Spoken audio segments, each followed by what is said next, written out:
Assalomu alaykum hammaga. Bugun 28-aprel. Namangan viloyati Kosonsoy tumanidan Fransiyaga sochiq, maxroviy sochiq mahsulotlari eksport qilinyapti. Shuni hozirda ko'rsataman.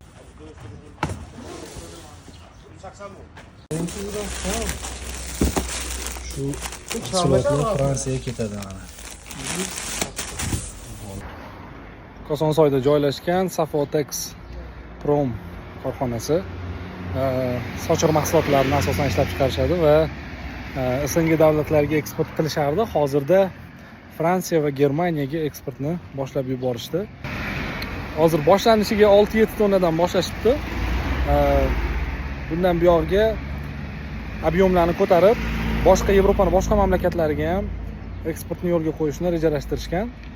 O'zi korxonaning ochilganiga ko'p ham bo'lmagan, lekin juda tez orada dunyo bozorlariga chiqib, Yevropa bozoriga kirib kelishdi. Omad tilab qolamiz, muvaffaqiyat tilab qolamiz bu korxonaga.